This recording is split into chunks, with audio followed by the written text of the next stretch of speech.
गीता अध्याय 15 के श्लोक 16-17 में 3 प्रभु बताए हैं।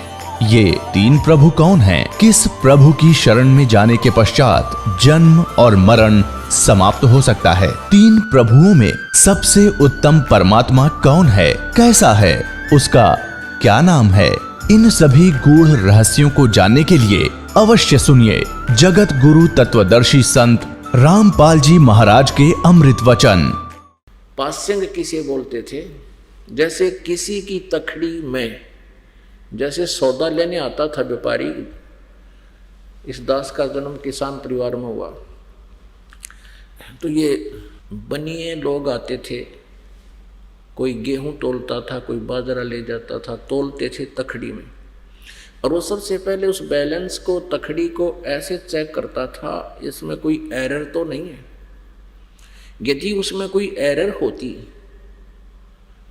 मान ले एक पलड़ा ऊंचा एक नीचा हो जाता और वो डंडी ऐसे डंडी होती थी, उसको पकड़ के ऐसे करते थे, तो वो उसको ठीक करता था, बैलेंस बनाता था।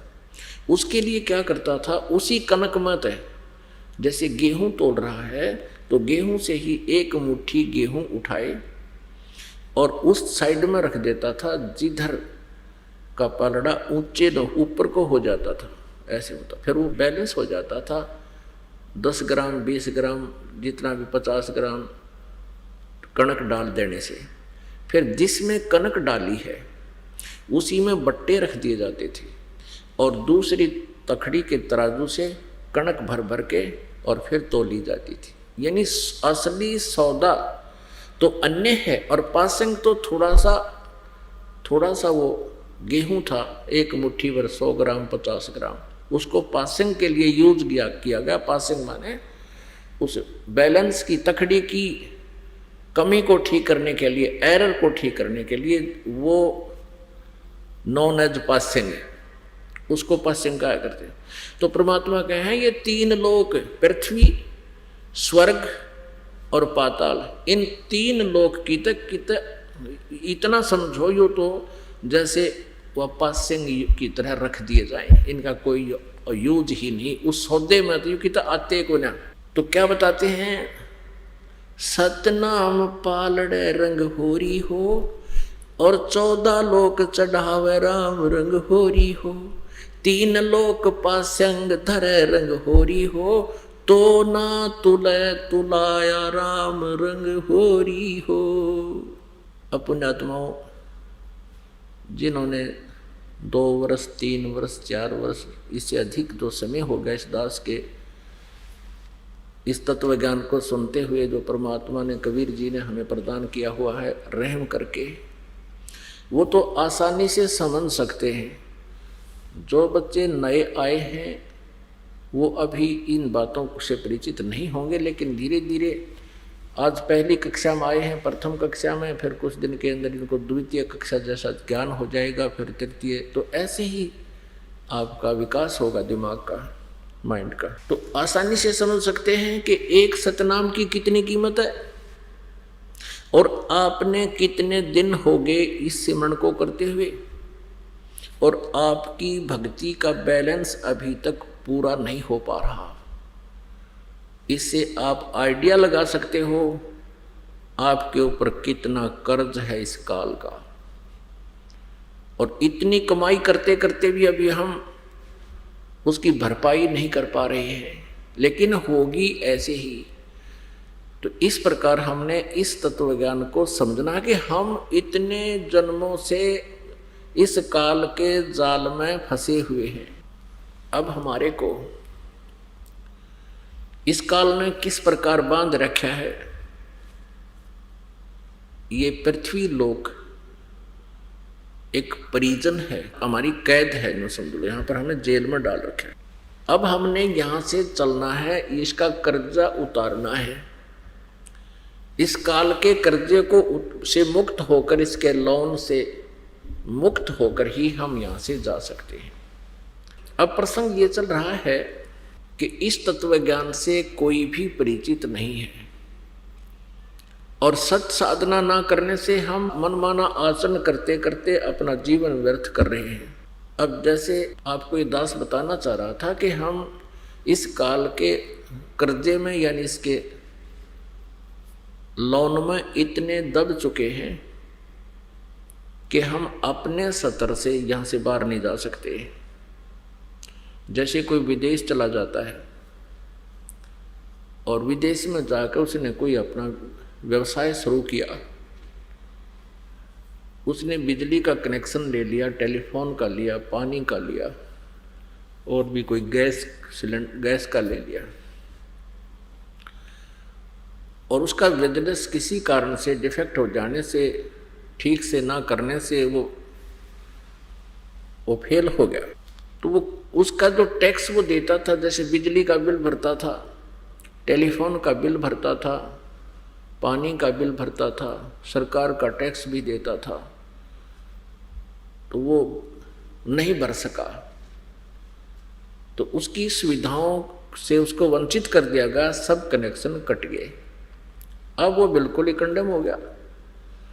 तो उसका उत्थान करने के लिए क्या आवश्यकता, किस चीज़ की आवश्यकता होती है? जैसे बैंक में लोन लेने जाते हैं या किसी विभाग में अपना कार्य को फिर सुचारू करवाना चाहते हैं, जैसे टेलीफोन का दोबारा चालू करवाना चाहते हैं, तो उसका विकल्प है कि कोई गारंटर चाहिए इसको, और वो कहे कि भी मैं इसका जो है ना गारंटर बनता हूँ, आप इसकी सुविधा चालू कर दो।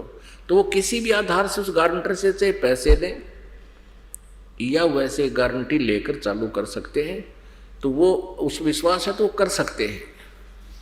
और फिर उसने सभी सुविधाएं वापस दिलवा दी किसी व्यक्ति ने गारंटर बनकर, तो फिर वो सुविधा प्राप्त होगी। जो व्यवसाय करता था, बिजनेसमैन था, तो उसने फिर अपनी मेहनत करके, अपने बिजनेस करके उस कर्जे को जो बैलेंस छोड़ रखा था जिस भी विभाग का, तो वो उसको दोबारा देना पड़ेगा। और जब वहाँ से कर्जा मुक्त हो जाएगा और यहाँ आने जोगी पूंजी भी उसके पास होगी, तभी वो स्वदेश आ सकता है। ऐसा ही जानो, आप सतलोक से यहाँ आगे गलती थे और यहाँ आकर के आपने भक्ति रूपी सौदा करना चाहा, लेकिन शास्त्र विधि त्याग का मनमाना आचरण करने लगे आप, जिससे जो पूंजी आप सतलोक से पुण्य लेकर आए थे वो पुण्य आपके नष्ट हो गए, खत्म हो गए। यहाँ इस जहाज में बैठ कर यहाँ पहले तो स्वर्ग में रखा आपको, इसने आपको कति भक्तिहीन करा दिया, नीचे छोड़ा ही नहीं। वहाँ स्वर्ग क्या है? एक रेस्टोरेंट है। रेस्टोरेंट में वही व्यक्ति जाता है जो हिली स्टेशन होते हैं, जब पहाड़ी क्षेत्र हैं वहाँ पर रेस्टोरेंट बने हैं, साहूकार पैसे वाले धनी व्यक्ति वहाँ जाते हैं, 50-60 हज़ार रुपये ले जाते हैं, 2-3 महीने गर्मियाँ वहाँ मौज मस्ती कराते हैं और पैसे बर्बाद हो जाते हैं, सब खत्म हो जाते हैं, खर्च हो जाते हैं, तो फिर वापस वह अपने कर्म क्षेत्र में ही आते हैं। तो ऐसा वो स्वर्ग है। तो जब हम सतलोक से आए तो इसने हमें वहाँ स्वर्ग बना करके वहाँ रखा, ब्रह्मलोक में। ब्रह्मलोक से जब हमारे पुण्य कक्षीण हो गए तो फिर एक मिनी स्वर्ग बना रखा, स्वर्ग कॉमन स्वर्ग, उसमें पटक दिए। फिर रहे कहीं वहाँ हमारा झाड़ा ले लिया, हमारा पुण्य खत्म करवा दिए, फिर इसने पृथ्वी लोक पर पटक दिए कि ये पृथ्वी रही, इसने बाओ समारो, बो और खाओ, मरो और जियो, बिरान माटी करवा दी। और यहाँ फिर हमारे को उस सत साधना से अपरिचित करा दिया इसने कि जिससे हमारे शुभ संस्कार बनने थे। जब हम सतलोक से चले थे, हमने गलती कर दी थी, उस दयालु परमात्मा ने हमें सारनाम बताया था और ये सतनाम भी बताया था कि तुम मर तो गए, जा तो रहे हो, लेकिन इस मंत्र को याद रखना। इस मंत्र की कमाई तुम करते रहोगे तो मैं तुम्हें आकर के वापस ले आऊँगा, तुम निर्धन नहीं होगे। इस काल ने सबसे पहले हमारे ऊपर ये 3 इंजेक्शन लगवा दिए, एक रजगुण, दूसरा सतगुण, तीसरा तमगुण। अब हम भूल गए, माँ के गर्भ से बाहर आते ही हम भूल गए कौन है, कहाँ से आए थे, हमारा क्या उद्देश्य है। हमें ये नहीं पता कि हम पहले मनुष्य भी थे या नहीं थे, हमारी इतनी बुद्धि संकीर्ण होगी। तो काल ने ये मंत्र और यथार्थ साधना भी गुम कर दी, नष्ट कर दी। परमेश्वर ने फिर दया करी हमारे ऊपर इस काल के अंतःकरण में। काल कौन है? ये ब्रह्म है, सरपुरुष है, 21 ब्रह्मांड का ये प्रभु स्वामी है, 21 ब्रह्मांड का राम है, ये ब्रह्मा विष्णु महेश जी का पिता है। इस काल भगवान ने अर्थात ब्रह्म ने, जो गीता जी अध्याय नंबर 11 के श्लोक नंबर 32 में कहता है कि मैं काल हूं, ये श्री कृष्ण में प्रवेश करके ये काल अर्थात ब्रह्म बोल रहा था गीता जी को। श्री कृष्ण जी ने गीता का ज्ञान नहीं बोला, यानी इस बॉडी भगवान श्री कृष्ण की ही बोल रहा था, वो उसके अंदर प्रयोग कर रहा था। ये तो शरीर ऐसे यंत्र है जिसमें जैसी कैसेट डाल दी उस टेप में वो वैसा ही बोलेगा, जैसी भी चिप किसी में डाल दी आपने वही तो बोलेगा वो मोबाइल। ऐसा जानो ये शरीर एक मोबाइल या टेप समझो, यंत्र है। इसका कृष्ण जी के इस मोबाइल का प्रयोग कर लिया इस काल भगवान अर्थात ब्रह्म ने, 21 ब्रह्मांड के स्वामी ने, श्री ब्रह्मा विष्णु महेश के पिता ने। इस काल के अंतःकरण में परमेश्वर ने ये सूक्ष्म वेद सहित ये चारों वेद भी डाल दिए। समय आने पर अपने आप ऑटोमेटिकली इसके शरीर के अंदर से श्वासों के माध्यम से बाहर आए और इन्होंने ये पांचों वेद ऐसे प्रकट हो गए। अपने आत्माओं, आज से अगर 10, 20, 50, 100 वर्ष पहले हम ये ज्ञान देते थे, परमात्मा देते रहे हैं, तो कोई स्वीकार करने को तैयार नहीं था कि कैसे तो अंतःकरण में फीड कर दिए काल के परमात्मा 16 शंख कोश की दूरी पर काल यहाँ बैठा है, उसके अंतःकरण में कैसे भेज दिए उसने पांचों वेद। अब बहुत आसान हो गया है, जैसे आजकल ईमेल चलती हैं, फैक्स आते हैं और एक मोबाइल से दूसरे मोबाइल में ब्लूटूथ के माध्यम से पूरी की पूरी फिल्म, पूरे के पूरे आइटम दूसरे में चले जाते हैं और कोई आना जाना तार भी ना ला रखे। और वो परमात्मा तो समर्थ है, उसकी विज्ञान की तो पासिंग भी नहीं है इस कलयुग की विज्ञान। कलयुग की विज्ञान तो परमात्मा के उस विज्ञान यानी तत्व ज्ञान के सामने, विज्ञान कहो चाहे तत्व ज्ञान कहो, ये विज्ञान यहाँ की है, वो तत्व ज्ञान वहाँ परमेश्वर के आध्यात्मिक विज्ञान है, उस विज्ञान के सामने तो पासिंग भी नहीं है। तो अब हम आसानी से समझ जाएंगे कि कैसे वो परमात्मा लीला करता है। सतलोक बैठे हुए वो सबके अंतःकरण में एक ही स्विच ऑन करके सबके अंदर ये भेज सकता है और सबके यहाँ से भी फैक्स परमात्मा के दरबार में जाते हैं और एक एक हमारे अंतःकरण में हमारे आत्मा के साथ एक ऐसा यंत्र ला रखा परमात्मा ने, आध्यात्मिक यंत्र। उसमें असंख्यों जन्मों के हमारे सब संस्कार उसमें डिपॉजिट हैं कोड वर्डों में। उसी की नकल परमात्मा ने यहाँ थोड़ी सी दी, जैसे चिप होती है, वो 4 GB की चिप भी इतने साइज की है, 1 GB की भी उतनी साइज की है। तो ऐसे ही परमात्मा ने हमारे अंतःकरण में ऐसी चिप ला रखी है, मैं सोच रहा हूँ, और उसमें असंख्य जन्मों के ये कोड वर्डों में असंख्य जन्मों का मैटर आपका फीड है। तो ऐसे उस परमेश्वर ने इस काल के ब्रह्म के अंतःकरण में पांचों वेद दिए थे और समय आने पर इसके ऑटोमेटिकली इसके शरीर से बाहर निकल गए थे। ये भी मालिक की कृपा है। जैसे मादा को गर्भ रहता है, 9 महीने के बाद या 10 महीने के बाद जो भी जिसका पीरियड है, जिस भी मादा का, जैसे पशु पक्षी या नर, तो ऑटोमेटिकली बाहर आ जाता है। ऐसे ही परमात्मा ने इसके अंतःकरण में ये पांचों वेद ऐसे फीड कर दिए थे। और जब सतयुग प्रारंभ हुआ उसके थोड़ा सा तुरंत ही कुछ देर के बाद जब इसने ये बकवाद करनी शुरू कर दी, तो अपने मनमुखी ये बात ज्ञान देने लगा, उसी समय परमेश्वर ने इसके अंतःकरण से वो समय अनुसार अपने आप बाहर आगे समुद्र में पटक दिए इसने। फिर इसने देखा 5वां वेद नष्ट कर दिया जिसमें परमात्मा के पाने का पूरा अच्छा विवरण है, विस्तार से कही गई है, और 4 वेद रख लिए जिसमें केवल ब्रह्म तक की ही साधना का विवरण है। ब्रह्म का मंत्र ओम है और इसने ये वेद दे दिए हमारे थे। तो प्रसंग चल रहा था यजुर्वेद अध्याय नंबर 40 के श्लोक नंबर मंत्र नंबर 15 में यही कहा कि ओम कर्तु समर किलवे समर कर्तुम समर। तो ब्रह्म तक की साधना का जो भी विवरण था वो तो रख दिया इसने, बाकी नष्ट कर दिया। उसके लिए ऑप्शन छोड़ दिया कि तत्वदर्शी संत बताएंगे क्योंकि वेदों में भी, सूक्ष्म वेद में भी यही है कि परमात्मा आता है, स्वयं आएगा और ये ज्ञान बताएगा। परमात्मा मनुष्य सदृश है, साकार है। इसने, काल ने, ब्रह्म ने निराकार की थ्योरी सबके अंदर थोप दी। किसी ने पूछ लिया परमात्मा कैसा निराकार है, कैसा है निराकार है, वो दिखाई थोड़ा ही देता है। तो परमात्मा साकार है, मनुष्य सदृश हैं, वो आते हैं, एक साधु संत का रूप बनाते हैं, आध्यात्मिक टीचर जैसा रूप बनाते हैं, क्योंकि उसने नकली आध्यात्मिक टीचर बना रखे होते हैं। तो वो परमात्मा भी उन आध्यात्मिक टीचरों जैसा समय अनुसार जैसी भी उनकी वेशभूषा होती है वैसा ही बनकर आते हैं। तो उस समय हम उनको पहचान नहीं सकते, क्योंकि अज्ञान सिद्धांत के आधार से हम भगवान को निराकार मानकर और परमात्मा से ये भी कहते रहते हैं कि मैं पूर्ण परमात्मा हूँ, हम स्वीकार नहीं करते। जिस कारण से काल का ये दाव लगा हुआ है और हमें यहाँ मूर्ख बनाए बैठा है। तो परमात्मा ऐसे आते हैं और फिर बताते हैं, चारों युग में संत पुकारे, कोक कहा हम एल रे, हीरे माणक मोती बरसें, ये जग चुगता ढेल रे। कि मेरे से परिचित दो संत हैं, वो भी यही मेरे यथार्थ ज्ञान में मुझसे प्राप्त करके, हेल माने आवाज़ लगा लगा के, ढोल के डंक के ऊपर बताते हैं। और हम जो साधना बताते हैं वो तो समझो हीरे मोती माणिक,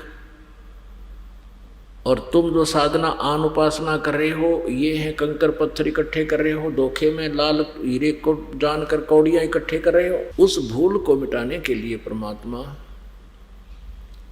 यहां आते रहे। उन्होंने हमें ये ज्ञान दिया है कि तुम कौन हो, कहां से आए हो। अब प्रसंग चल रहा है कि तुम यहाँ कर्जवान होगे और काल ने आपका जो धन था जो सतलोक से आप लेकर आए थे, आप पूर्ण रूप से आध्यात्मिक भक्ति से भरे हुए थे, आपके पास आध्यात्मिक धन बहुत घना था, और जितना तुम लेकर आए थे इतने ही आध्यात्मिक भक्ति के धनी तो आप जी बन जाओगे, तब सतलोक जा सकोगे। और उस भक्ति की शक्ति से ही आप वहां जाओगे। जो सत साधना आप करोगे, आप जी को ये आपका धन भी ये जुड़ेगा और काल का कर्जा भी उतरेगा। इसका लोन हमारे सिर पर हो गया, ये भी उतरेगा। और फिर जो शेष इतना बच जाएगा जितना हम लेकर आए थे, तब हम सतलोक जाएंगे। उसके लिए कितना परमात्मा ने दया बख्श दी, वो विधि बता दी जिससे आप धनी आसानी से शीघ्र बन जाओगे। सतनाम पालड़े रंग होरी हो, और 14 लोक चढ़ावे राम रंग होरी हो, 3 लोक पासंग धरे रंग होरी हो, तो ना तुले तुलाया राम रंग होरी हो। एक सांस का मंत्र सतनाम विधिवत सच्ची लगनते और विनम्रता के साथ, विशेष कसक के साथ, यानी ये सारी मर्यादाओं से जो करते हो इससे बहुत लाभ होता है। तो कितनी कीमत होगी एक के सांस की, और आप कितने कर्जवान हो जो अभी तक भी आप ऊपर को नहीं उठ पा रहे हो। तो आखिरी सांस तक आप जी ने ये साधना करते ही रहना होगा। राम नाम रटते रहो, राम नाम रटते रहो, जब तक घट में प्राणे, कभू तो दीन दयाल के भनक पड़ेगी कान। आखिरी सांस तक है। और फिर आप सुनेगा मालिक आपकी कदे तो सुनाई होगी उसके दरबार में कभू तो ऐसे ही यजुर्वेद में कहा कि ओम कर्तु समर किलवे समर और कर्तुम समर भस्मांतम शरीरम। जब तेरा शरीर छूटकर अमृतम, जितना उस ओम के नाम से जितना भी अमृतो तुझे प्राप्त हो सकता है वो भी इस तरीके से होगा कि तेरा शरीर नष्ट होने तक, भस्म होने तक इस ओम नाम का जाप करते रहो। अब फिर उसने ऑप्शन छोड़ रखा कि उस पूर्ण परमात्मा के सच्चिदानंद घनब्रह्म के पाने का मार्ग तो तत्वदर्शी संत बताएगा। और अभी आपने सुना कि 17वें अध्याय के 23वें श्लोक में सच्चिदानंद घन के पाने का 3 मंत्र के जाप का निर्देश है। ओम, तत् और सत। तत् सांकेतिक है, और मंत्र है, अन्य मंत्र है वो, और सत भी अन्य मंत्र है। वो सत जो है वो सार नाम है, वो कोड वर्ड है सत। हमने सतलोक में जाने का, सच्चिदानंद घन ब्रह्म के पाने का, ये 3 नाम का जाप जपना है। और इसके अतिरिक्त ये तो है सतलोक जाने का। सतलोक में यानी यहाँ से चलकर ब्रह्मलोक जाएंगे, ब्रह्मलोक में अपना हिसाब करा के त्रिकुटी पर, ब्रह्मलोक से पहले त्रिकुटी पर, उसके बाद फिर हम इस अक्षर पुरुष के 7 संग ब्रह्मांडों को पार करके जाएंगे, उसका टैक्स देना है। वो तत्मंत्र जो सांकेतिक, उसका अकाउंट वहाँ दे देंगे। और सतमंत्र जिसको सारनाम बोलते हैं, ये भक्ति की शक्ति हमें सतलोक लेकर जाएगी। उससे पहले हमने जैसे त्रिकुटी क्या है, त्रिकुटी एक इंटरनेशनल एयरपोर्ट समझ लो, अंतर्राष्ट्रीय हवाई अड्डा, जहाँ से दूसरे देशों को भी जो जहाँ जाना चाहता है वहाँ जा सकता है, वहाँ से फ्लाइट होती है। तो वहाँ त्रिकुटी तक पहुँचने से पहले हमने क्या क्या क्रियाएं करनी है,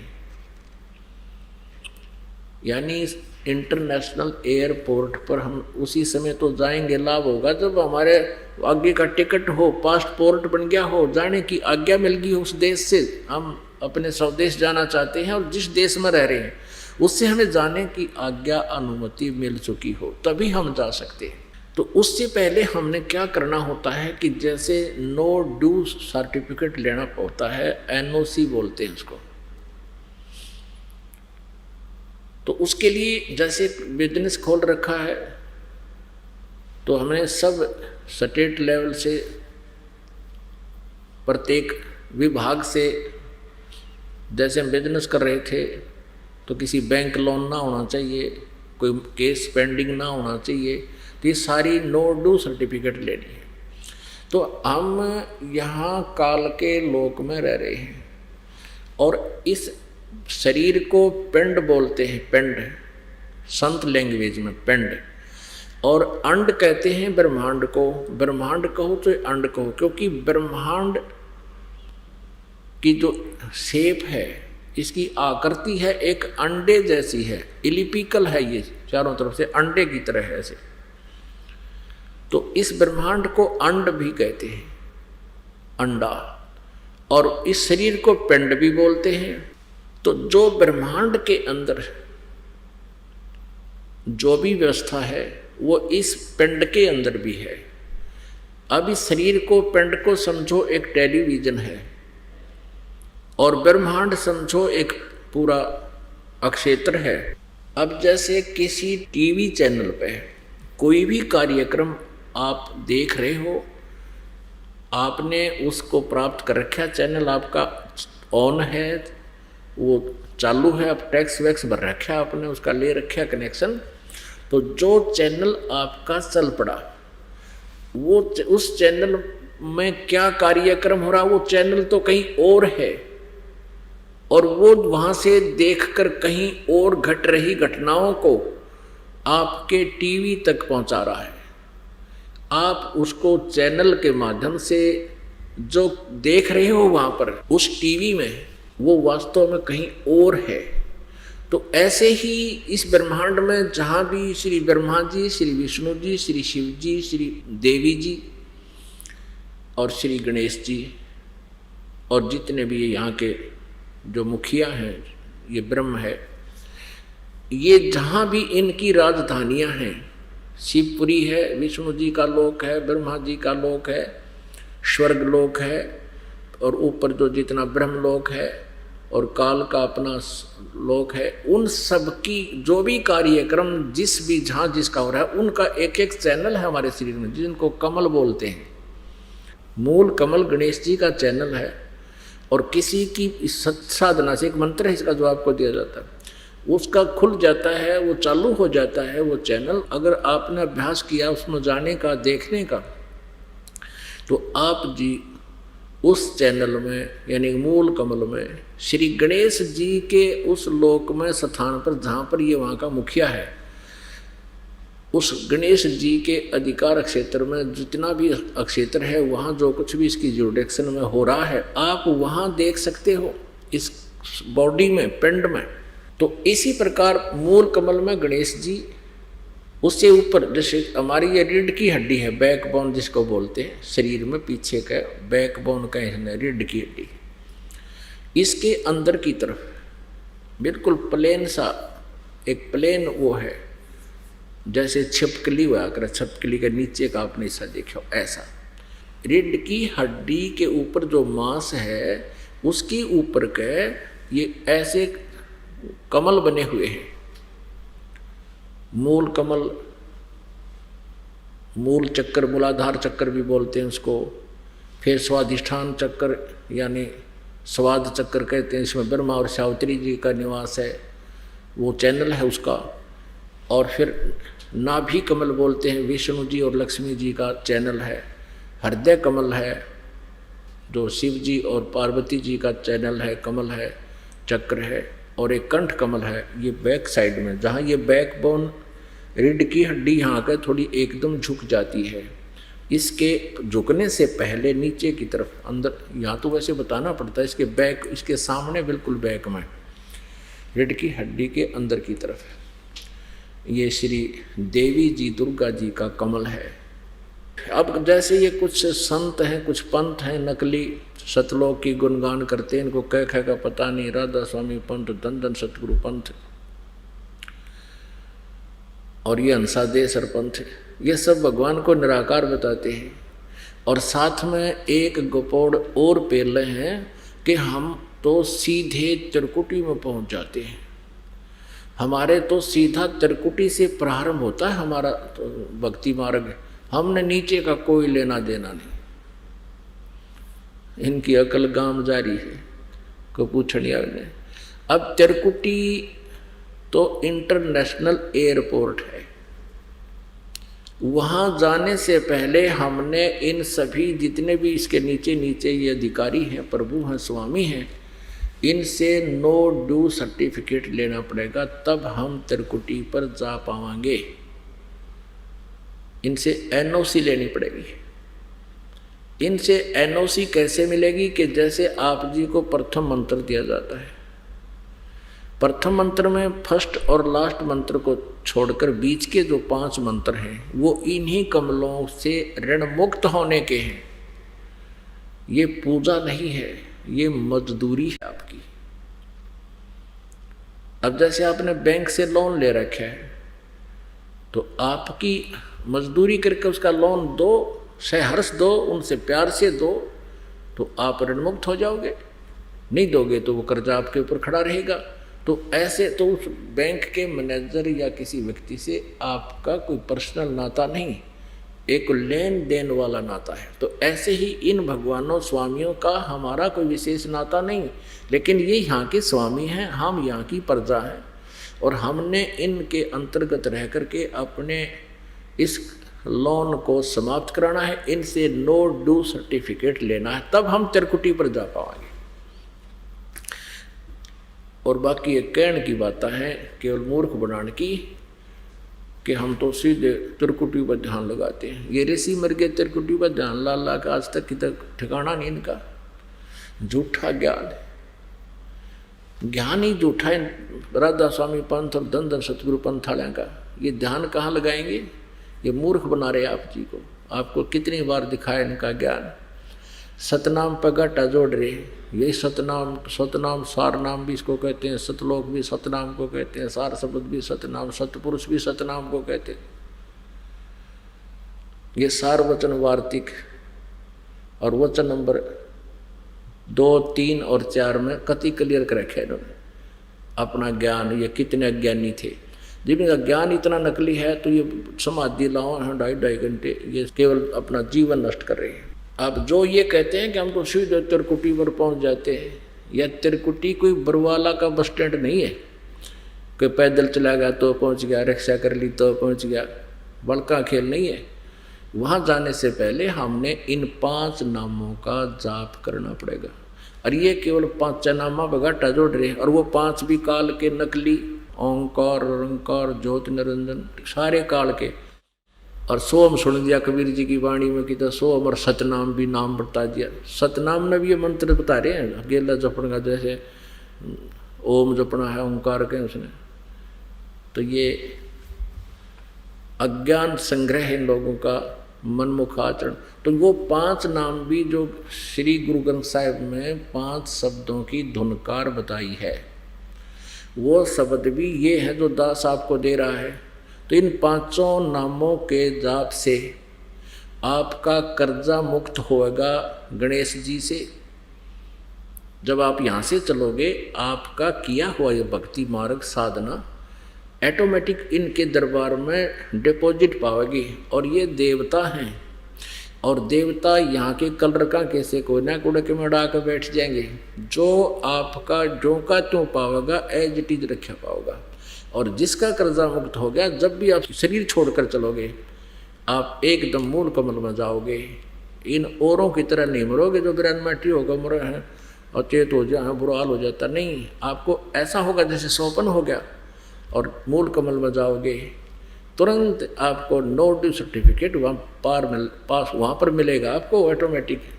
और फिर ब्रह्मा जी के लोक में, फिर विष्णु जी के लोक में, फिर शिव जी के लोक में कमल में, फिर त्रिकुटी में, यहाँ होंगे कंठ कमल में। यहाँ से हम सीधे फिर त्रिकुटी पर पहुँचेंगे। अपने आत्माओं, जब हम त्रिकुटी पर पहुंच जाएंगे, तब इस 3 मंत्र के जाप भक्ति का रोल प्रारंभ होगा। यहाँ तक त्रिकुटी तक आने से पहले तो इन 5 मंत्रों का, ये 2 मंत्र आपको इसलिए एक्स्ट्रा दिए जाते हैं, ये परमात्मा के मंत्र हैं, पूर्ण परमात्मा के। इनका भी फिर कन्वर्ट कर दिया जाएगा आपको सतनाम के साथ, इसके क्रेडिट आपका साथ जोड़ दिया जाएगा। तो फिर आप ऊपर आओगे, त्रिकुटी में पहुंचोगे, तो वहाँ परमात्मा आपको मिलेगा इस दास के रूप में। वहाँ काल डंडी मार जाता है, वहाँ काल सोचता है चल यहाँ तक तो आगे कोई बात नहीं, इनकी कमाई अभी इनको ले डूबेगा कितने। तो वहाँ बहुत ज़बरदस्त जैसे एक मेला लगा हुआ होता है। कहीं मेले देखे हो, कितने कोई नाच रहा है, कोई डांस कर रहा है, कोई बंदर नचा रहा है, कोई रीछ नचा रहा है, कितने सांग होने लग रहे हैं, कोई कुछ जादूगरी दिखा रहा है। तो वहाँ जो उद्देश्य से जो व्यक्ति गया है, वो उद्देश्य ना भूल जावे। और उनके नाच गाने खेल के जेब में पैसे हैं, पैसे से वहाँ सब टेंट लगे होते हैं, टैक्स टिकट लगी होती है, तो सर्कस हो रहे। तो वहाँ परमात्मा आएगा इस दास के रूप में, नूरी रूप बना के। नूरी मीन तेज पुंज के शरीर में होगा, एज डी जागृति होगी, सुंदर शरीर होगा और बहुत हल्के तेज पुंज का होगा।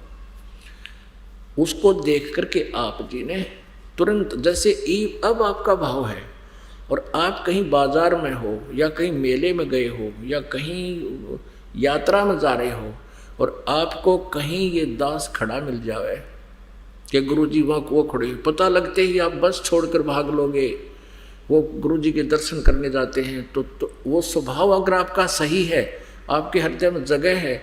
अब ये जो रिहर्सल आपकी कराई जा रही है, ये फाइनल एग्जाम के लिए है। अब जैसे यहाँ कई बैठे रहते हैं, दर्शनार्थ भी ना आते, जब दर्शन शुरू होते हैं तो भगत जन शिकायत करते हैं जी वो बैठे हैं जैसे आम दिनों में समागम से अतिरिक्त, तो वो आ नहीं रहे, कह भी दिया हमने, कहते हैं सामने देख लेंगे। तो वो अभी बालक हैं। तो इस तरह जो रिहर्सल आप कर रहे हो, ये फेल होने की और आवाज़ लग जाती है दर्शन की, तो तुरंत आपके उमंग हो कब दाव लगे दर्शन करें भगवान गुरु जी का। तो इस तरह की जो आपके अंदर तड़फ है, जैसे गुरुजन बाहर आते हैं अपने स्थान से तो श्रद्धालु और अन्य भी ऐसे ही करते हैं, गुरुजी आगे ऐसे देखते हैं, क्योंकि रिहर्सल बराबर है। वो नकली भी ये सांग जोड़ रहे हैं और असली भी ऐसा ही होता है। तो उनकी भी वही आस्था है कि गुरुजी के दर्शन हो गए, हो कहाँ खड़े हैं वो खड़े। तो ये कसक भगत की होनी चाहिए और ये वहाँ काम करेगी। अब वो नकली जैसे और साधना कर रहे हैं, मान ले किसी की पिछली पुण्य कमाई शेष रह रही है, कुछ ऐसी पुण्यात्मा हैं जैसे ये संत बन गए हैं राधा स्वामी पंथ के या अन्य किसी पंथ के नकली, ये पिछले जन्मांतर के पुण्यकर्मी प्राणी हैं और ये जीवन ये बहुत ठाठ बाट से व्यतीत कर जाते हैं, लाखों लोगों को चिपकाए बैठे हैं। जब इनकी मृत्यु होगी ये भी त्रिकुटी पर जाएंगे। अगर इनकी कोई पिछली शेष रह जाती है कुछ एक की कमाई इतनी, क्योंकि असंख्य जन्मों से, और ये कौन है? ये वही आत्मा, अच्छी आत्मा जो कभी परमात्मा कबीर जी के शिष्य रहे हैं और उन्होंने इस सत साधना इस पीक टाइप में की है।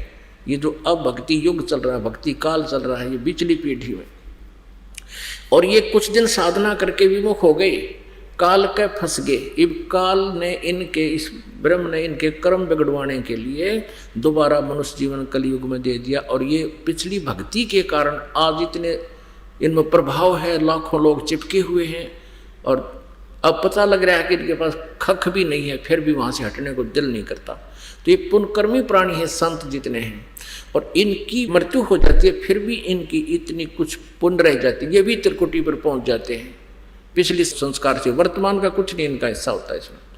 तो वहाँ काल भी आता है, एक तो उन्हीं के गुरु का रूप बना कर आएगा, वो तो उनको ले जाएगा, फिर चाहे नरक में डालने हो नरक में डाल देगा और कहीं डालने वहाँ डाल देगा। तो ऐसे,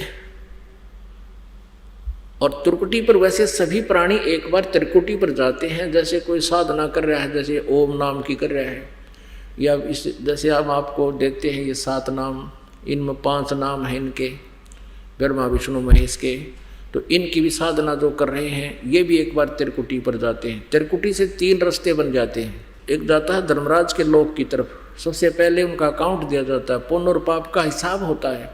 पाप वाले को सीधा नरक में ठोक दिया जाता है और पुण्य वाले को आगे, जिसने जैसे विष्णु का उपासक है विष्णु लोक में भेज दिया जाता है, शिव जी का उपासक है शिव जी के लोक में भेज दिया जाता है, और ब्रह्म का उपासक ब्रह्म लोक में भेज दिया जाता है। तो वहाँ त्रिकुटी पर सभी एक बार जाते हैं मृत्यु के उपरांत, लेकिन जो सत साधना करने वाले हैं वहाँ पर काल आता है, इस दास के रूप बनाकर भी आ सकता है, और वो अन्य जो पुण्यकर्मी प्राणी हैं उनके लिए भी वो काल वहाँ आ जाता है, उन्हीं के गुरु का रूप बना करके। तो वहाँ आपने सबसे पहले जैसे गुरुजी आते हैं सिमरन अवश्य करना। सतनाम का जैसे प्रणाम करते हो दंडवत, तो कोशिश करो कि एक सिमरन आपका सतनाम का अवश्य हो जाए। करने और उठने के बीच में या प्रथम मंत्र किसी को प्राप्त है वो अवश्य हो जाना चाहिए, यानी लेटते समय उठकर खड़ा होकर भी करते रहो जब तक दर्शन कर रहे हो। तो फिर क्या होगा, इसके करने से काल अगर होगा इस दास के रूप में वहाँ पर, तो उसका चेहरा बदल जाएगा, वही रूप नहीं रहेगा। जैसे कि इंद्रमती नाम की वो रानी थी, परमात्मा कबीर जी ने उसको यही फार्मूला बताया था कि मेरे रूप में काल आ सकता है, इस प्रथम मंत्र का जाप और सतनाम का जाप आप करोगे तो काल का चेहरा बदल जाएगा, उसका रूप वो नहीं रहेगा। ऐसा उसने किया तो सचमुच उसका चेहरा बदल गया था। तो ऐसे ही आप जी जब त्रिकुटी पर पहुंचोगे तो वहाँ काल का एक भयंकर जाल होगा, तो वहाँ परमेश्वर कबीर जी दास के रूप में आएंगे, और जिसकी आस्था है गुरुजी आगे तो एकदम दर्शनार्थ वहाँ उधर चलोगे, आप भूल जाओगे वहाँ क्या हो रहा है। वहाँ तो बहुत बड़े डांस हो रहे हैं, बहुत बुरा हाल वहाँ त्रिकुटी के ऊपर। तो आपने फंसाने के लिए काल ने बहुत ज़बरदस्त जो आप में वीकनेस है वो सारी वहाँ पूरी करने के लिए व्यवस्था कर रखी है। उसमें प्रवेश कौन हो सकता है? वो प्रवेश वो हो सकता है जिसके पर आध्यात्मिक कमाई हो, वहाँ पर फिर परमात्मा आएंगे इस दास के रूप में। फिर वो जब आपका सारी क्रिया फाइनल हो लेंगी, आपको पक्का हो जाएगा गुरुजी ही हैं, सिमरन आप कर रहे हो, क्योंकि आपका अभ्यास सिमरन का बहुत ज़बरदस्त बन जाएगा, सतनाम देगा। तो फिर क्या होगा, परमात्मा आएंगे और आपके साथ हो लेंगे, कहा मेरे साथ। फिर वहाँ धर्मराज के दरबार में ले जाएंगे और कहेंगे इनका हिसाब कर। अब जैसे गीता जी अध्याय नंबर 17 के श्लोक नंबर 23 में ओम तत्सत इति निर्देश है ब्रह्मण त्रिविधा समर्थ है, सच्चिदानंद घन ब्रह्म के पाने का ये 3 मंत्र का जाप है। ओम तत् और सत। ओम तो ब्रह्म का है। गीता जी अध्याय नंबर 8 के श्लोक नंबर 13 में गीता ज्ञानदाता कहता है कि ओम इति एकाक्षरम ब्रह्म व्यवहारन माम अनुस्मरण ये प्रयाति तदंदेहम स याति परमाम गतिम। मुझ ब्रह्म का, माम ब्रह्म, मुझ ब्रह्म का केवल एक ओम अक्षर है, यह एक ओम अक्षर है, नथिंग एल्स। और उच्चारण करके सिमरण करता हुआ यह प्रयाति तदंदेहम, जो शरीर छोड़कर जाता है, स याति परमाम गति, वो ब्रह्म से मिलने वाली जो परम गति है, यानी ब्रह्म लोक मिलता है ब्रह्म से, उसको प्राप्त होता है। गीता जी अध्याय नंबर 8 के श्लोक नंबर 1 में अर्जुन ने पूछा कि जो 7वें अध्याय के 29 श्लोक में आपने तत्ब्रह्म की जानकारी दी है, तो वो किम तत्ब्रह्म, कि जिसके जानने के बाद फिर जरा मरण से छूटने का प्रयत्न करता है साधक, तो किम तत्ब्रह्म गीता ज्ञानदाता ने 8वें अध्याय के 3 श्लोक में कहा कि वो परम अक्षर ब्रह्म है, गीता ज्ञानदाता से भिन्न है और वो सच्चिदानंद घन ब्रह्म है। अब उसने कहा कि 8वें अध्याय के 5 और 7 मंत्र में, श्लोक में गीता ज्ञानदाता अपनी भक्ति के लिए कह रहा है, मेरा ओ मंत्र है, 8वें अध्याय के 13वें श्लोक में स्पष्ट कर दिया। और इसका जो भक्ति करता है, ओम नाम की मेरी साधना करता है, तो मुझे ही प्राप्त होगा, तो युद्ध भी कर और मेरा स्मरण भी कर। 8वें अध्याय के फिर 8, 9, 10 इन 3 मंत्रों में, श्लोकों में उस सच्चिदानंद घन ब्रह्म की साधना करने को कहा है, जिसे 8वें अध्याय के 3 श्लोक में परम अक्षर ब्रह्म कहा है। अब उसकी साधना करता है, उस सच्चिदानंद घन ब्रह्म की, या ये समझो परम अक्षर ब्रह्म की साधना करता है, तो भक्ति की कमाई से अंत समय में वो साधक भक्ति बल से उस परमात्मा को ही प्राप्त होता है। कति फाइनल कर रखा है। अब उसको कैसे प्राप्त होता है? अब गीता ज्ञानदाता 4थे अध्याय के 5 और 9 श्लोक में, और गीता जी के अध्याय नंबर 2 श्लोक नंबर 12 में, अध्याय नंबर 10 के श्लोक नंबर 2 में स्पष्ट करता है कि मेरे जन्म होते हैं, मृत्यु भी होती है। तू नहीं जानता अर्जुन, मैं जानता हूं, मेरे कर्म दिव्य हैं, मेरे जन्म भी दिव्य हैं। इससे सिद्ध है कि गीता ज्ञानदाता ब्रह्म के जन्म मृत्यु होती है, और जब तक जन्म मृत्यु है तो वो शाश्वत स्थान नहीं मिल सकता। इसलिए गीता जी अध्याय नंबर 15 के श्लोक नंबर 1 से 4 में स्पष्ट किया है कि तत्वदर्शी संत की पहचान बताते हुए कहा कि जो उल्टे लटके हुए संसार रूपी वृक्ष को, जिसकी जड़ ऊपर ने शाखा नीचे को, तीनों गुण रूपी, इसको तत्व से जानता सभी विभाग बता देगा। जड़ कौन भगवान है, तना कौन प्रभु है, जैसे अक्षर पुरुष एक पेड़ है, निरंजनवा की डार, तीनों देवा शाखा है, ये पात रूप संसार। ये कबीर परमेश्वर जी जब तत्वदर्शी संत रूप में प्रकट होते हैं, ज्ञान देने के उद्देश्य से परम अक्षर ब्रह्म आते हैं कबीर जी, तब उन्होंने अपनी अमृत वाणी में, कबीर वाणी में ऐसा बोला हुआ है। तो जो ये बताए सारा उल्टे लटके संसार रूपी वृक्ष के सभी विभागों से परिचित है, वो तत्वदर्शी संत है। और उस तत्वदर्शी संत की प्राप्ति के उपरांत उस परमेश्वर के परम अक्षर ब्रह्म के उस परम पद की खोज करनी चाहिए, जहाँ जाने के बाद फिर लौटकर साधक कभी नहीं आते, उनका जन्म मृत्यु कभी नहीं होता। और जिस परमेश्वर ने सब ब्रह्मांडों की रचना की है, अर्थात जिससे संसार रूपी वृक्ष की प्रवृत्ति विस्तार को प्राप्त हुई, अर्थात जिसने सब ब्रह्मांडों को रचा है, और केवल उसी की भक्ति करें और की नहीं करनी, गीता ज्ञानदाता स्पष्ट कर रहा है। इसलिए गीता जी अध्याय नंबर 18 के श्लोक नंबर 62 में कहा कि अर्जुन, तू सर्व भाव से उस परमेश्वर की शरण में जा, जिसकी कृपा से तू परम शांति को और सनातन परम धाम को, सनातन परम धाम को, शाश्वतम शतानम, यानी सनातन परम धाम अमर लोक को प्राप्त होगा, जहाँ जाने के बाद फिर लौटकर संसार में कभी नहीं आती। अब 18वें अध्याय के 63वें श्लोक में ये काल कहता है कि अर्जुन, जो मैंने कहना था तेरे अति ज्ञान दे दिया, क्योंकि अंतिम अध्याय और अंतिम मंत्र चल रहे हैं। अब तेरा जैसा मन माना ऐसा कर ले। ये गुप्त से गुप्त ज्ञान गीता जी का मैंने तेरे ते ही बता दिया, तेने उसकी शरण में जाना है तो तत्वदर्शी संत की खोज कर वो बताओ वैसे साधना कर ले। मेरी शरण में रहना है या उसकी में शरण में जाना है तो ये फाइनल फैसला कर ले। और अब देखो 18वें अध्याय के 63वें श्लोक में एक बार तो कह दिया कि गुप्त से गुप्त भेद बता दिया, अति रहस्य। फिर 64वें श्लोक में 18वें अध्याय के में गीता ज्ञानदाता कहता है एक और गुप्त से भी गुप्त भेद बता दूं, क्योंकि तू मेरा बहुत निकट है, प्रिय है। एक और बताता हूं कि ये परमात्मा, वह परमात्मा, वो तत्व ब्रह्म 18वें अध्याय के 62वें श्लोक में जिसके बारे में कहा है और 8वें अध्याय के 3रे श्लोक में जिसके बारे में कहा है, वो मेरा भी इष्ट देव है। इन्होंने अनुवाद गलत कर रखा है, आप आसानी से कर सकते हैं। थोड़ा सा 2-3 मंत्र आपको दिखाने पड़ेंगे श्रीमद् भगवत गीता जी के। ये देखिएगा, श्रीमद् भगवत गीता जयदयाल गोविंद का इसके अनुवादक है। इसके अध्याय 18 में और श्लोक नंबर 62 आपको दिखाते हैं। ये भारत तू सब प्रकार से उस परमेश्वर की शरण में जा, यानी गीता ज्ञानदाता से कोई अन्य है। उस परमात्मा की कृपा से ही तू परम शांति को तथा सनातन परम धाम को शाश्वतम स्थानम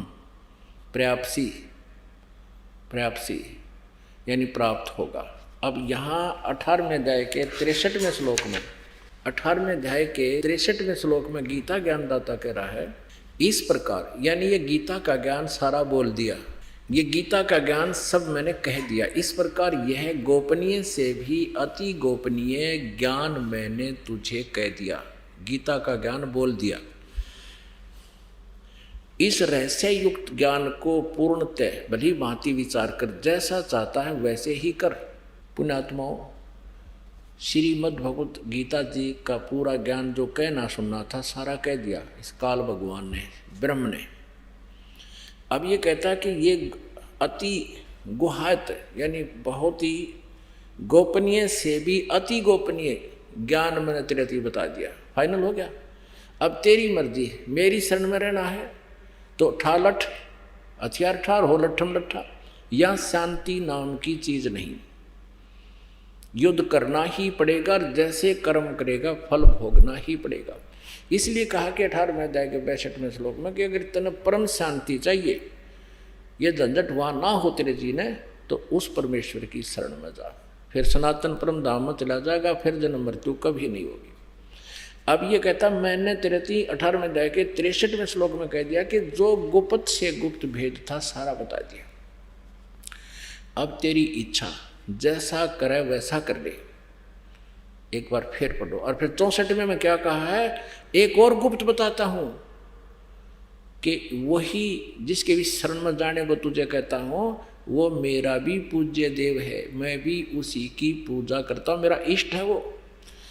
अब परमात्मा कहते हैं इसको गोरखनाथ जी को, गोरखनाथ तेरा ज्योत स्वरूपी, ये ज्योत स्वरूपी जिसको तुम ब्रह्म कहते हो, या ज्योत स्वरूपी तेरा निरंजन, ये भी धरता ध्यान हमारा, ये हमारा ही मेरे से भक्ति करता है, इसको टुकड़ा देता हूँ जो भी किस ब्रह्मांड चला रहा है ये। अब यहाँ भी ये स्पष्ट कर रहा है कि मेरा भी इष्ट देव वही है। अज्ञानता से इन्होंने अनुवाद गलत कर रखा है, अनुवाद करता हूँ, और सभी ने ऐसा कर रखा है। देखिएगा 18वें अध्याय का अब 63, 64, 65, 66 निर्णय देंगे। आज के सत्संग का ये निष्कर्ष निकल रहा है 18वें अध्याय का, और ये है 63वां श्लोक आपने पढ़ा। इति ते ज्ञानम आख्यातम गुहायत गुहायतरम मया, इसका अनुवाद है इस प्रकार यह है गोपनीय से भी अति गोपनीय ज्ञान मैंने तुझसे कह दिया, गीता वाला। ये तो हो गया गोपनीय से अति गोपनीय, यानी गुप्त से गुप्त। इस रहस्य युक्त ज्ञान को पूर्णतः भली भांति विचार कर जैसे चाहता है वैसे ही कर। मेरी शरण में रहना है या उसकी शरण में जाना है। अब 64 में कहता है 18वें अध्याय के 64वें श्लोक में, सर्व गुहात्मम भुवे शरणों में परमम वचः इष्ट असी में दृढ़म इति। इष्ट माने इष्ट देव, बालक ने पूछ ले चाहिए। असी माने है, मे माने मेरा, दृढ़ माने पक्कम पक्का, no nothing else, no doubt. इति माने यही, कौन, जो 18वें अध्याय के 62वें श्लोक में जिसके बारे में तुझे कहा है कि अर्जुन तू सर्वभाव से उस परमेश्वर की शरण में जा, उस परमेश्वर की कृपा से ही तू परम शांति को, सनातन परम धाम को प्राप्त होगा। इसके विषय में कह रहा है कि यह मेरा भी इष्ट देव है। अब 18वें अध्याय का 64वां श्लोक आपको फिर दिखा रहे हैं। अब यहाँ दोबारा गुप्त से गुप्त कहने की क्या जरूरत थी? सर्वगुप्त, सबसे गुप्त, ये तो गुप्त से गुप्त यहाँ बता दिया, गोपनीयों से व्यक्ति गोपनीय ज्ञान मैंने कह दिया। अब कहता है एक और गुप्त से गुप्त फिर सुने, भूया माने फिर सुने। ये देखिए अनुवाद है, संपूर्ण गोपनीयों से भी अति गोपनीय मेरे रहस्य युक्त वचन को फिर सुन। तू मेरा अतिशय प्रिय, इष्ट माने यानी प्रिय कर दिया है, इससे यह है तेरे हित में परम हितकारक वचन मैं तुझसे कहूँगा के कह दिया रे, और के कहूँगा। कहते हैं ये जो इसका देखो सबसे गुप्त ये हो गया। अब कहते हैं इस गुप्त से गुप्त और ज्ञान है, इसको तो फिर सुन में रहते हैं। इष्ट असी में दृढ़ इति, जो 18वें अध्याय के 62वें श्लोक में कहा कि उसकी शरण में जा, उसकी कृपा से तो परम शांति को प्राप्त होगा। और वो मेरा भी पूज्य देव है, मैं भी उसी की भक्ति करता हूँ, और ये तेरे हित में कह रहा हूँ, ये तेरे हित में बोलूँगा। ये बता दिया मैंने, आज तक किसी को नहीं ज्ञान दिया, इतना गुप्त है ये। यहाँ तो इसलिए यहाँ इन्होंने अनुवाद कर दिया गलत कि तू मेरा प्रिय है। प्रिय खड़े के जिक्र था। इष्ट असी में दृढ़मिति, इति माने वही जो 18वें अध्याय का 62वें श्लोक में जिसके विषय मैं कह रहा हूँ, जो मेरा भी पूज्य देव है। अब फिर इन 65वें श्लोक में क्या कहा है, अगीब देख ले। 65वें श्लोक में मुझ में मन वाला हो, अगर मेरी भक्ति करनी है तो मुझ में मन वाला हो, मेरा भक्त बन, मेरा पूजन करने वाला हो, मुझको प्रणाम कर। ऐसा करने से मुझे ही प्राप्त होगा। तुझसे यह मैं सत्य प्रतिज्ञा करता हूँ, क्योंकि तू मेरा अत्यंत प्रिय है। प्रिय ताड़ा आ गया, ये सही है, प्रिय है। अब 18वें अध्याय के 66वें श्लोक के लिए ये 2 घंटे की भूमिका बनाई है। अब ये करेगा क्लियर आज के सत्संग को। क्या कहता है काल गीता ज्ञानदाता, सर्वधर्मान परित्यज माम एकम शरणम वर्ज अहम तवा सर्व पापे भ्यामोक्षामि मा शुच। इन्होंने अनुवाद गलत कर दिया। ये क्या कहना चाहता है कि यदि तूने उस परमेश्वर की शरण में जाना है, 18वें अध्याय के 62वें श्लोक में मैंने कहा उसकी शरण में जा, तो उसकी शरण में जाना है तो क्या करना है, सर्वधर्मान परित्यज माम। माम माने मेरे सतर की जितने भी ओम नाम की जो पूजाएं हैं, आध्यात्मिक जो अनुष्ठान हैं, यज्ञ आदि की हैं, सर्वधर्मान सभी धार्मिक पूजाओं को, मेरे सतर की जो धार्मिक क्रियाएं हैं, पूजा है, भक्ति है, वो मुझे दे दे। परित्यज माम, मुझको छोड़ दे। एकम शरणम व्रज, एकम माने उस सर्वशक्तिमान जिसके बराबर दूसरा ना हो, अद्वितीय सचिदानंद घन ब्रह्म परमेश्वर की शरण में वर्ज माने जा। इन्होंने अनुवाद गलत कर दिया। वर्ज का अर्थ आजा कह रखा, मेरी शरण में आजा। अर्जुन दूसरे अध्याय के 7वें श्लोक में कह रहा है कि मैं आपकी शरण में हूँ। अब के टट्टू आ जाए इसकी शरण में, पहले ही हो तो देखो। अब दूसरे अध्याय का 7वां श्लोक देखो, श्रीमद् भगवत गीता अध्याय नंबर 2 का और श्लोक नंबर 7 यहाँ पर देखो। ये 7वां श्लोक है। कायरता रूप दोष से उपहत हुए स्वभाव वाला तथा धर्म के विषय में मोहित हुआ मैं आपसे पूछता हूँ। अर्जुन करे, जो साधन निश्चित कल्याणकारक हो वह मेरे लिए कहिए, क्योंकि मैं आपका शिष्य हूँ, इसलिए आपके शरण हुए मुझको शिक्षा दीजिए। अब शरण में यू पहले ही था इसकी शरण में, तो अब न कहो भगवान उसकी अपनी शरण में आने को कह रहा है। ये तो पहले कह मैं आपकी शरण में हूँ, आगे के गया था। ये देखिए 18वें अध्याय का अब 66वां श्लोक हम फिर देखेंगे। श्रीमद् भगवत गीता अध्याय नंबर 18 का श्लोक नंबर 66। सर्वधर्मान परित्यज माम, मेरे सतर की सभी धार्मिक पूजाओं को मुझ में त्याग कह। एकम शरणम व्रज, उस सर्वशक्ति जिसके बराबर दूसरा ना हो, सच्चिदानंद घन ब्रह्म अद्वितीय सर्वशक्तिमान परमात्मा की शरण में व्रज माने जा।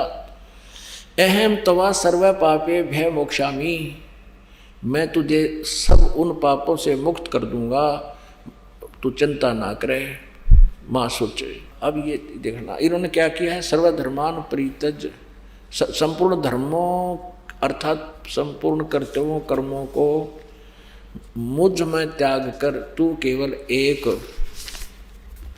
अब देखो, मुझ सर्वशक्तिमान सर्वधार परमेश्वर की शरण में वर्द माने आ जा।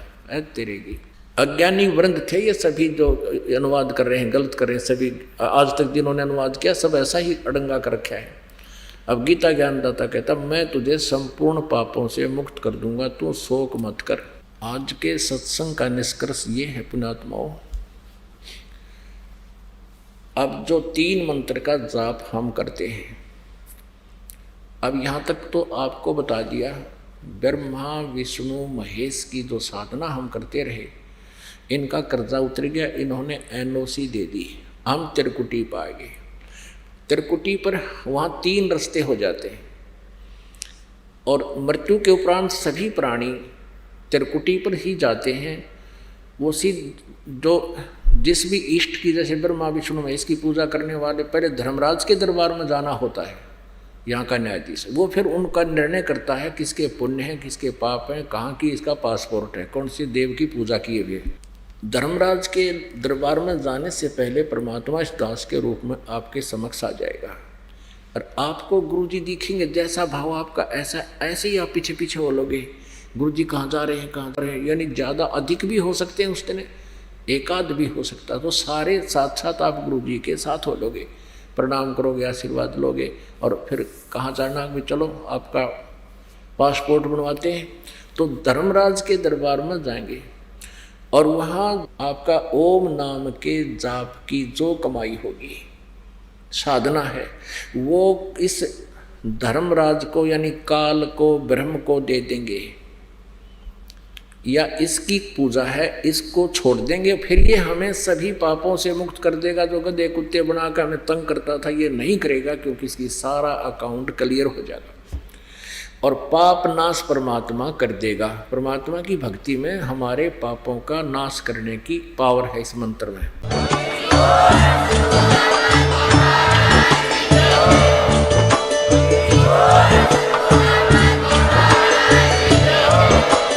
आप सुन रहे थे जगत गुरु तत्वदर्शी संत रामपाल जी महाराज जी के मंगल प्रवचन। अधिक जानकारी के लिए विजिट कीजिए हमारी वेबसाइट www.jagatgururampalji.org। संत रामपाल जी महाराज जी के शुभ आशीर्वाद से पूरे विश्व भर में 500 से भी ज्यादा नाम दीक्षा केंद्र हैं, जिन पर संत रामपाल जी महाराज जी द्वारा ऑनलाइन निशुल्क नाम दीक्षा दी जा रही है। अपने नजदीकी नाम दीक्षा केंद्र का पता करने के लिए संपर्क करें 8222880541।